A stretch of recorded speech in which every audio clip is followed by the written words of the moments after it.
I'm keeping my fucking hands up. I'm not reaching for no gun, bro. Step out. Can I move my phone? And have a firearm pulled on him by the Omaha Police Department all in the same day. Imagine that. Qasim Shabazz is shaken up. Man, I thought we were getting ready to lose our lives. Let him know with this pullover,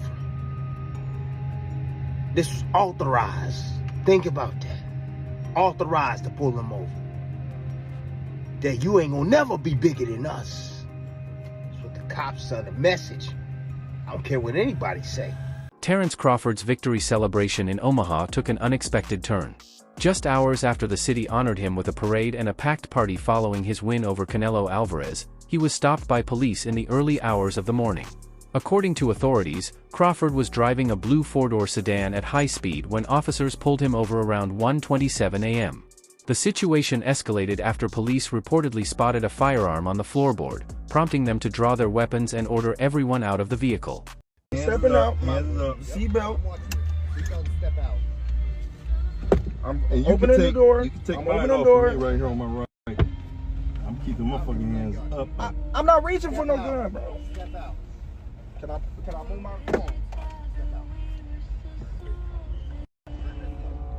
Yeah, that's crazy.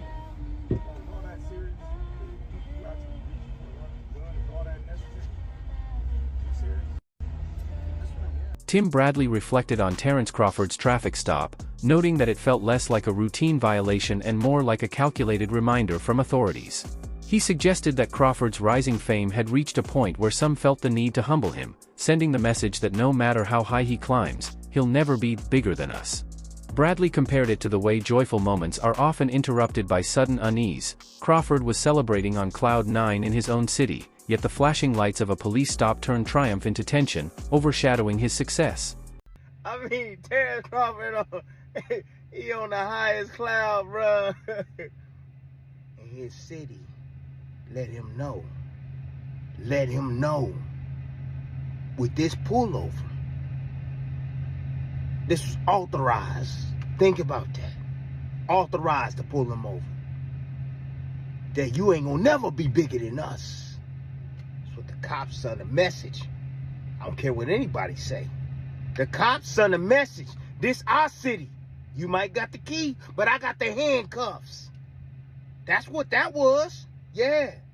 And before y'all start talking about my ceiling real quick, my roof, hey, it been raining and stuff. Hey, it's raining now. The clouds is out right now. You can see him in the background. I'm going to go watch the damn car in a little bit once this rain stops. But anyways, back to the video. Oh, man, look. You ain't got no city until you got the police. That's a fact. Yeah. Shoot. You ain't got no city unless you got the police. Don't ever forget that. You got to have the law enforcement on your side, man. They got to be looking out for you. For the good. Not for the bad, for the good. Yeah. Terence Crawford, it don't matter what you do for your city, man.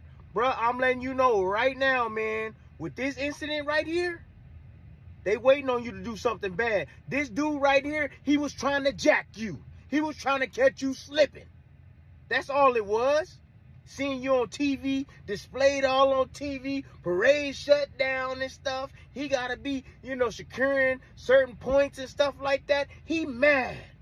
He mad to see you. Crawford's security chief recounted the traffic stop as a chilling ordeal, describing how the officer's tense demeanor quickly escalated the situation and instilled real fear. What was meant to be a weekend of victory suddenly turned into a moment of danger when they were ordered out of the vehicle at gunpoint. He recalled the rapid shift from calm to threatening, calling it one of the most unsettling experiences of his career. For him, the incident went far beyond routine traffic enforcement. It became a frightening memory that no one present would soon forget. Chief, who was in the passenger seat, the same man who rode on the float with Bud during Saturday's parade. To be a man who can get to receive his second key to the city and have a firearm pulled on him by the Omaha Police Department all in the same day. Imagine that. Qasim Shabazz is shaken up. Man, I thought we were getting ready to lose our lives. Being the head of Terence Crawford's security, Shabazz has seen a lot, but nothing like this. Oh man, it was terrible. It was terrible. Early Sunday morning, Crawford and his team were leaving an after party following his parade. According to police, they pulled their vehicle over near 12th and Cass Streets for reckless driving. That's where things took a dark turn. And as soon as he said he had a firearm, the police officer that was on his side became unhinged. Police immediately drew their weapons, pointing a gun at Shabazz and the pound-for-pound champ. I literally had my hands on top of the ceiling and inside of the vehicle. According to police, an officer had identified a firearm on the floor of the vehicle. Reports state that officers stopped Terence Crawford's vehicle on suspicion of reckless driving and claimed to spot 2 firearms on the floorboard, escalating the situation and leading to passengers being ordered out at gunpoint. Further checks revealed the weapons were legally registered and properly certified, and with no other violations, Crawford was issued only a reckless driving citation before being released. Though officially closed, many saw the stop as symbolic, an attempt by city authorities to remind the newly crowned champion that, even on his day of celebration, control remained in their hands. With a parade. KETV Newswatch 7's Pete Cudahy spoke with Mayor John Ewing, who requested that the Omaha Police Department conduct an internal investigation. And Pete, what did the mayor have to say? Yeah, Julie, Mayor Ewing says that after such a great day yesterday, he was heartbroken hearing about the news of the traffic stop. That's why he reached out to Police Chief Todd Schmaderer and Terence Crawford himself to find out what exactly happened at that traffic stop. Omaha police released a statement saying that a car driven by Terence Crawford was stopped for driving recklessly around 1:30 in the morning on Cass Street. An officer confirmed that while Crawford was reaching to grab his information, the cop spotted a gun by Crawford's feet. Andre Ward, one of boxing's most respected voices, noted that Terence Crawford has long faced attempts to diminish his accomplishments. Before the Canelo fight, critics often dismissed his victories as mere decisions rather than true dominance, a narrative Ward saw as a deliberate effort to minimize his greatness. To Ward, the Omaha traffic stop reflected that same pattern, a champion repeatedly forced to defend his reputation against forces trying to undermine him. Yet he stressed that no such attempts could erase Crawford's proven record or the deep respect he has earned inside the ring. They tried to bury Terence Crawford. They tried to ruin his reputation and say that he wasn't a draw when the numbers were there for you to see. When he went to MSG against guys that didn't have big names or that were faded, like Amir Khan, or when he fought Kaviaskis, he did numbers. It was a smear campaign about his personality. He doesn't talk.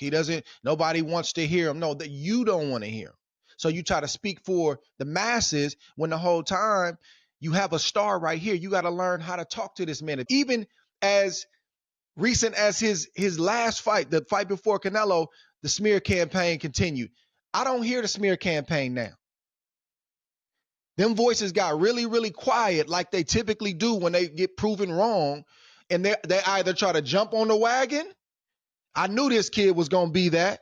Or they get very, very quiet and they start to retreat back to wherever they came from and they don't have a lot to say. So I'm happy for this brother for that reason because they tried to bury him, Roy. It didn't work. He overcame that. He said, give me my shot.